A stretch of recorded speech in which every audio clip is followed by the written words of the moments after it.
20 years ago this summer, I found myself in a van with a bunch of teenagers from Springboro with my father-in-law headed to Chicago.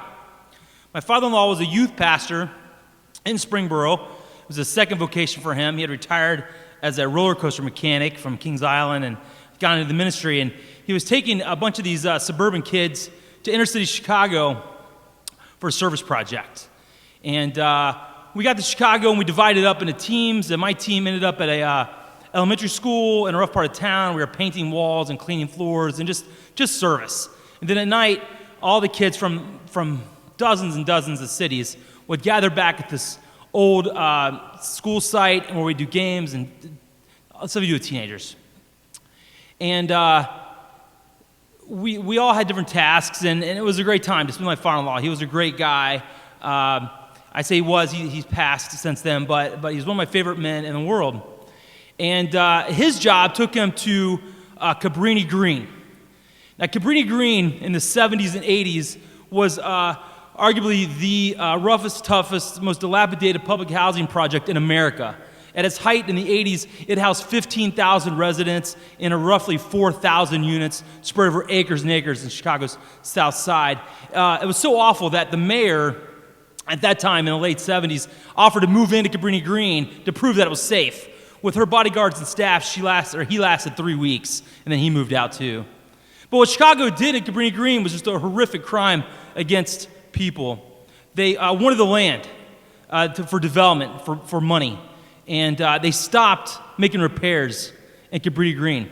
First it was the lawn, then it was the playgrounds, then it was leaky faucets and painted walls and broken door hinges, and the effort that people would voluntarily move so you have to replace these thousands of families who lived in Cabrini Green. My father's group of these wide-eyed suburban kids in Chicago was to go to Cabrini Green with coolers full of packed lunches and paintbrushes and paint and tarps, and they would knock on doors, random doors.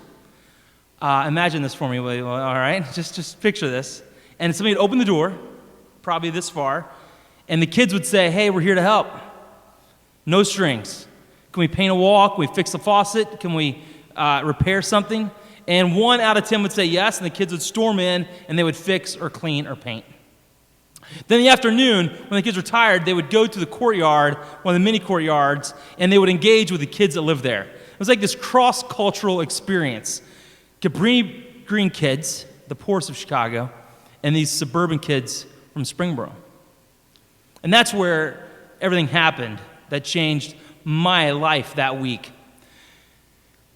At night, my father would come back and we'd sit and we'd huddle and talk about the day. What did you see? What did you see? And he said, today I played kickball in a way I've never played before. I was like, kickball? He goes, you're not going to believe this. The pool has been empty for years.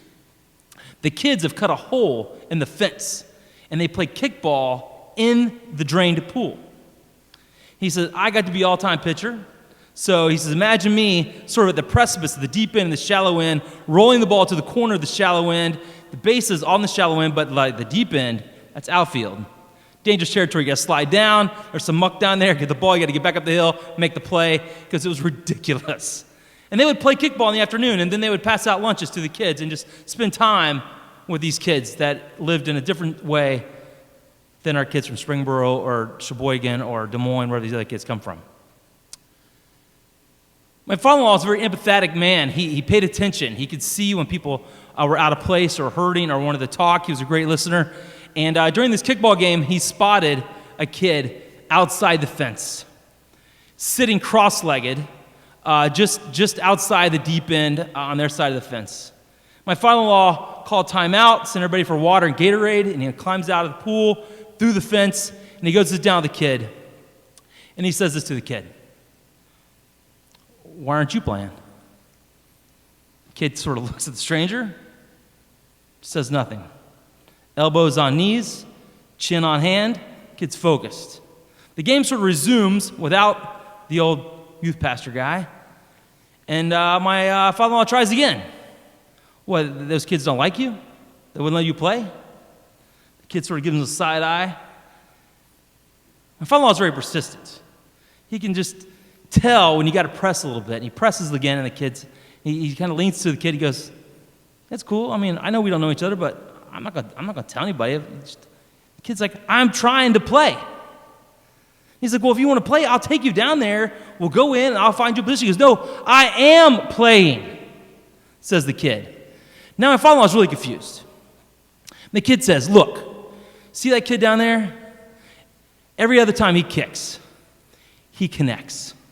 And that ball goes straight over this fence. And if I'm not here, that ball will roll all the way to the street. If I'm not here, the game's over. The ball comes over, I can see it. I've caught 3 out of 4 today. I am deep outfield." My father-in-law, that's good to know. Goes, gets the kid a good bottle of water. Father-in-law gets back in the game. He tells me that story that night, because I'd seen a lot of kids sitting on the sidelines that were at the school I was at and with my kids, and we're always trying to engage kids and create conversation. And since that day, on our air mattress in that gym floor talking about that, I think about that story. My father-in-law thought he knew what that kid was about. He'd spent 4 days at Cabrini Green. We thought we knew what was going on. He didn't know anything about that kid, but he thought he knew. He thought he knew what the kid was about, thought maybe how the kid was feeling, assumed he felt left out, assumed he felt on the outside. All it took was a 5-minute sit-down and a story. And he quickly learned the kid was in the game. Not in the game, but an important part of the game. The kid's outlook was positive. My dad, father-in-law, assumed it was negative.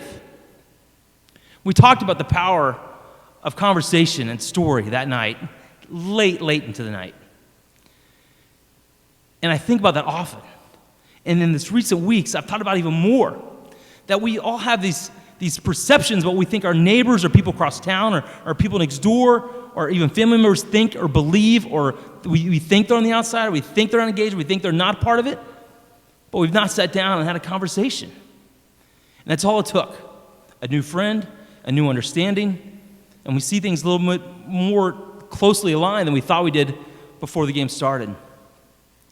So tonight, preparing for this story, preparing for this crowd, preparing for the stories you're going to hear tonight, I just want to remind us what the power of stories is all about. Tonight you're going to hear just crazy stories.